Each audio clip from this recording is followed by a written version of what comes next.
에스겔서 45장 1절에서 8절 말씀입니다. 너희는 제비 뽑아 땅을 나누어 기업으로 삼을 때에 한 구역을 거룩한 땅으로 삼아 여호와께 예물로 드릴지니 그 길이는 25,000척이요 너비는 10,000척이라. 그 구역 안 전부가 거룩하리라. 그 중에서 성소가 속할 땅은 길이가 500척이요 너비가 500척이니 네모가 반듯하며 그 외에 사방 신척으로 전원이 되게 하되 이 측량한 가운데에서 길이는 25,000척을 너비는 10,000척을 측량하고 그 안에 성소에 들지니 지극히 거룩한 것이요 그것은 성소에서 수종드는 제사장들 곧 하나님께 가까이 나아가서 수종드는 자들에게 주는 거룩한 땅이니 그들이 집을 지을 땅이며 성소를 위한 거룩한 곳이라. 또 길이는 25,000척을 너비는 10,000척을 측량하여 성전에서 수종드는 네 사람에게 돌려 그들의 거주지를 삼아 마을 20을 세우게 하고 구별한 거룩한 구역 옆에 너비는 5,000척을 길이는 25,000척을 측량하여 성읍의 기지로 삼아 이스라엘 온 족속에게 돌리고 드린 거룩한 구역과 성읍의 기지된 땅의 좌우편 곧 드린 거룩한 구역의 옆과 성읍의 기지 옆의 땅을 왕에게 돌리되 서쪽으로 향하여 서쪽 국경까지와 동쪽으로 향하여 동쪽 국경까지니 그 길이가 구역 하나와 서로 같을지니라. 이 땅을 왕에게 돌려 이스라엘 가운데에 기업으로 삼게 하면 나의 왕들이 다시는 내 백성을 압제하지 아니하리라. 그 나머지 땅은 이스라엘 족속에게 그 지파대로 줄지니라. 아멘. 할렐루야. 우리를 사랑하시는 하나님께서 우리를 통해서 하나님의 영광을 나타내시게 하여 예비하신 거룩한 날이 시작이 되었습니다. 오늘도 함께 하시는 하나님을 믿고 의지함으로 우리를 통해 일하시는 하나님의 크신 뜻을 이루어가는 복된 날 되기를 예수님의 이름으로 축복합니다. 오늘 우리에게 주신 하나님 말씀을 통해서 모든 것이 하나님의 것입니다. 모든 것이 하나님의 것입니다. 이런 제목으로 하나님 말씀을 증거하겠습니다. 하나님은 제사장의 기업이 되어 주시겠다 하셨습니다. 성전에서 하나님을 수종하는 제사에 수종하며 제소에 수종드는 그 제사장들을 위하여서 아무것도 아무 땅도 주지 말라고 하셨는데요. 그 이유는요. 하나님께서 그들의 기업이 되어 주시겠다 하셨기 때문입니다. 하나님께서 그들의 모든 생활을 책임져 주시겠다고 하셨습니다. 그래서 하나님은 그 제사장들을 어떻게 그의 생활을 책임져 주시느냐? 백성들이 드리는 제물을 제사장들이 먹게 할 것이다 하셨습니다. 백성들이 하나님께 드리는 제물을 제사장이 먹게 하신다 했는데요. 이것은 단순히 제사장의 필요를 채워주는 것이 아닙니다. 백성이 하나님 앞에 예물을 드리고 그 예물을 제사장이 먹고 누리는 것은요.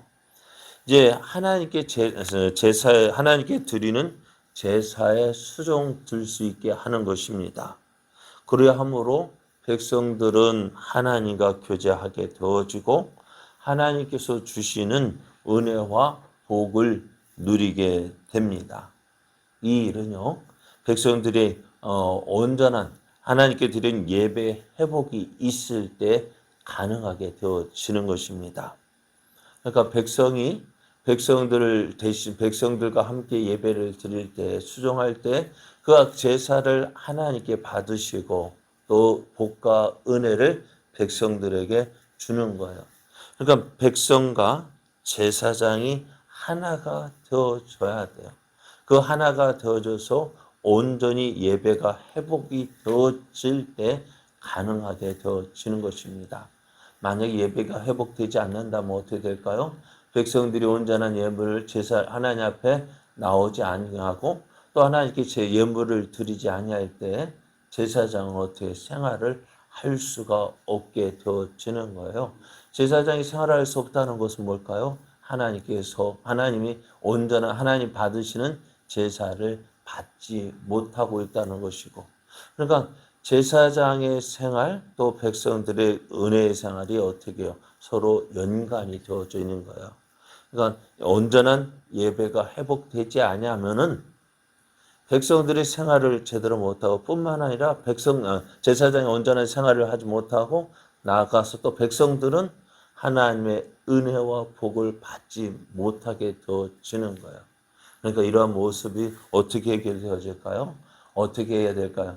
온전한 예배가 회복되어질 때에 하나님은 제사장을 통해서 그 백성들에게 하나님의 주신 복과 은혜를 누리고 그 복과 은혜를 누린 백성은 또 어떻게 해요? 하나님 앞에 감사함으로 나오게 되어지고 또 제사장은 그 하나님께 드린 예물을 하나님께 드리고 또 그것을 통해서 제사장의 생활을 하게 되어지고 이런 선순환이 되어질 때에 어떻게 해요?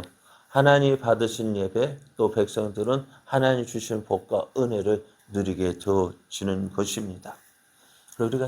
우리가 그럼 어떻게 될까요? 온전한 예배가 회복이 되어져야 합니다. 사실 어떻게 보면 교회에서도 신앙생활을 할 때 가장 힘든 것이 뭘까요? 다른 것이 아니라 목사와 성도와의 관계가 참으로 중요한 거예요. 성도 간의 그 생활은 뭐 교제는 할 수 있지만 그래 어떻게 뭐 날마다 말씀을 들어야 하는 목사의 관계가 온전하지 못하면은 어찌 될까요? 여러분 만약에 저를 사랑하지 않는다면 어떻게 될까요? 맨날 앞에 말씀 전할 때 어떤 마음 들까요?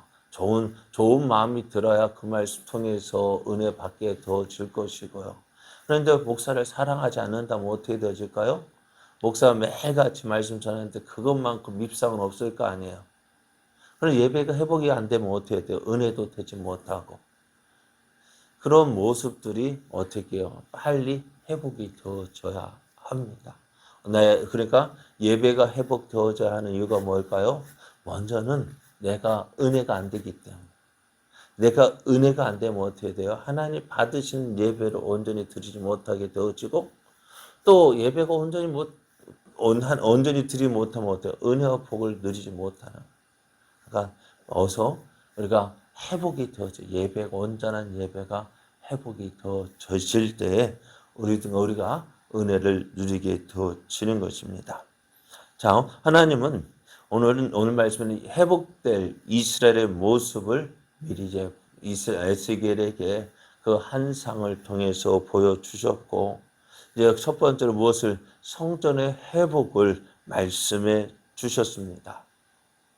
그래서 지금까지 이제 제사장을 누구의 아론의 자손들이 제사장이 되었지만은 이제는요 사독 자손의 레위인들이 제사장의 그 직무를 수행하게 될 것이고 또 그 이전에 레위 지파들로 어떻게요? 제사를 드렸던 그 레위 지파를 제사를 드리지 못하게 왜 저들 우상 숭배해서 그 이스라엘 백성 앞에서 우상 숭배를 했기에 저들은 성전에서 제사장 직무를 수행하게 하지 못하지만 어떻게 해요?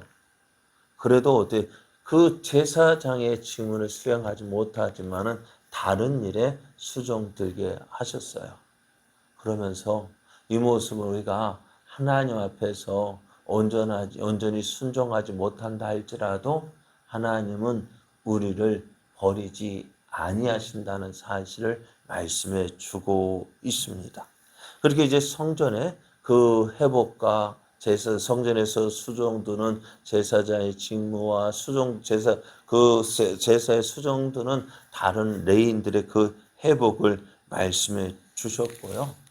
이제는 그 이스라엘 백성들이 가나안 땅을 이제 돌아와서 이제는 기업을 회복하게 되어질 것인데요. 이 바벨론에서 돌아온 이스라엘 백성은 여호수아가 가나안 땅을 정복한 후에 그 땅을 제비를 뽑아서 나눈 것처럼 이제 이스라엘 백성들이 회복되어 돌아올 이스라엘 백성들은 그 기업을 다시 정리해야 할 필요성이 있게 되었습니다. 왜요? 70년 동안 떠나 있었어요. 70년이 지나면 어떻게 한 세대, 두 세대가 지나게 되어집니다. 그러면 우리 어떻게 될까요? 예전에 있었던 땅 어떻게 내 거라고 주장할 수 있을까요? 있을까 없어요? 그게 내 땅이라고 주장할 수가 없는 거예요. 그래서 어떻게 이스라엘 백성들이 다시 그 길 돌아와서 그 땅을 어때요? 제비 뽑아 나누게 되어지는데요. 하나님께서는 이들이 이제 바벨론에서 돌아와서 내 땅, 그러니까 기업을 나누기 전에 먼저 해야 할 일을 말씀해 주셨습니다. 그것은 무엇이냐? 오늘 한 구역을 거룩한 땅으로 삼아서 하나님께 예물로 드리는 것입니다. 그것은 이 일은요, 이스라엘 해도 되고 하지 않아도 되는 일이 아닙니다. 이스라엘이 꼭 해야 할 일입니다. 왜 그럴까요? 하나님 이스라엘 가운데 너희가 가나안 땅에 이제 바벨론에서 가나안 땅에 돌아오게 되어지면은 어느 한 지역을 하나님께 예물로 드리라. 그러니까 너희들이 기업을 나누기 이전에 먼저 해야 할 일, 너희가 돌아와서 이 땅, 하나님의 거룩한 땅을 구별하여서 하나님께 바치라고 말씀해요. 그 땅이 어느 곳이냐?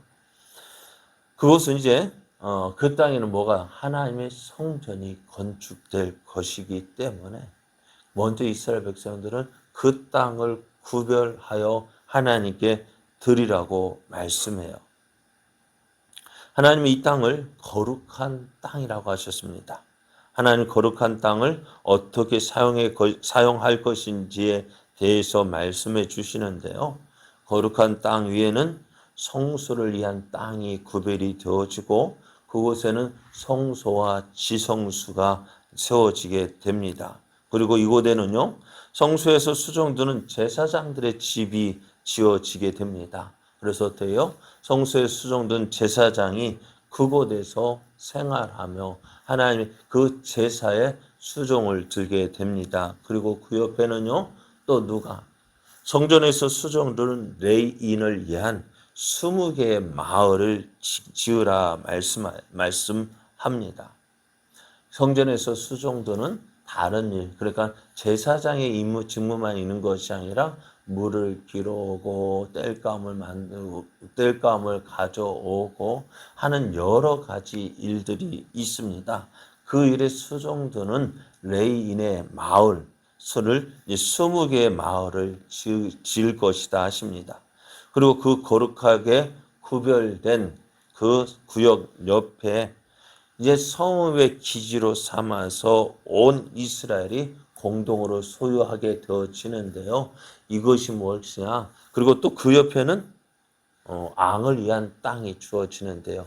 그러니까 성전 옆에 이스라엘 백성들이 공동에 소유하는 땅, 그리고 그 옆에 왕궁이 지어지는 모습을 보면은 이곳은 어떤 모습일까요? 이스라엘의 수도가 되어지는 거예요. 성전과 왕궁이 있고 백성들을 위한 여러 성읍이 그 백성들을 위한 성읍이 지어지게 됩니다. 그래서 그 다음에 이 모든 것을 한 후에 어떻게 하여 너희의 땅을 제비를 뽑아 나누라고 하십니다. 이런 모습을 보면서요, 하나님께서 앞으로 지금은 어떻게 해요? 이스라엘 백성이 지금 포로된 지 25년째 되는 해입니다. 그러면은 포로에서 해방되려면 몇 년이 남았을까요? 네, 70년 포로 생활이니까요. 45년이 남았죠. 약 45년 뒤에 있을 그 일에 대해서 이렇게 말씀하고 있는데요. 자, 이 날이 앞으로 에스겔이 들었지만은요, 45년이 되면은 에스겔이 나이는 몇 살이 될까요? 25살, 지금 에스겔의 나이가 50살이에요. 그러면 45년이 지나면은 95세 때 과연 에스겔이 살아 있을까? 그렇지만은 그것이 지금 에스겔에게는 당장 지금 다기에는 이루어질 일이 아니지만은 앞으로 회복되어질 그 이스라엘의 모습을 이스라엘 백성들에게 보여주고 있습니다. 그러면서 백성들이 하는 말이, 그 백성들이 해야 할 일, 너희가 모든 땅을 차지하기 이전에 무엇을 하라고요? 하나님의 거룩한 땅, 하나님의 성전이 지어지고 이스라엘의 수도로 삼은 그 땅을 구별하여서 하나님께 드려야 할 것을 말씀합니다. 그러나 이 모든 것들의 우리의 삶의 중심이 무엇이냐? 우리의 삶의 중심이 무엇이어야 되느냐? 하나님이 중심이 되어야 한다라고 말씀해요. 우리가 가장 먼저 해야 될 일은 하나님 먼저 생각해야 돼요. 그것이 우리의 삶의 중심이 되어져야 하는데 참 우리의 삶은 어떤 모습일까요? 하나님을 위하여 산다 하지만은 가장 먼저 생각해야 될 하나님이 어떻게 보면 가장 나중으로 미루어지는 그 모습이 아닌가 생각이 되어져요. 자녀를 키우는 부모에게 있어 가장 우선이 첫 번째가 뭘까요? 자녀가 우선이 되어지고. 그러니까 그런 모습들이요. 내가 그렇게 해야지라고 생각해서 점점점 하나님이 뒤로 미루어지는 것이 아니라 생활하다 보면 나도 모르는 사이에 그렇게 되어지는 것 같아요. 제가 저희 아내와 처음 만났을 때 첫 번째 했던 말이 너는 세 번째다. 첫 번째는 믿음이 하나님 먼저고 그 다음에 부모님이고 너는 세 번째다 했는데요. 시간이 지나면서 어떻게 될까? 점점 그 순위가 바뀌게 되었죠.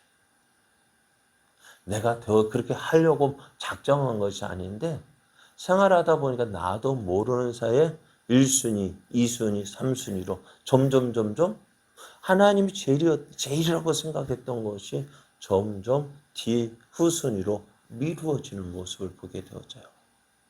과연 우리의 삶은 과연 무엇이 우선순위입니까요? 오늘 하나님께서 이스라엘 백성들에게 요구한 것이 뭡니까? 너희들이 가나안 땅에 들어가게 되어지면 가장 먼저 해야 될 일, 하나님의 성전을 위한 그 성소를 지을 그 성전 지을 땅을 구별하여 하나님께 드리라고 말씀하고 있습니다. 오늘 우리의 삶도 이러한 삶이 되어져야 돼요. 가장 먼저 우선순위가 무엇일까?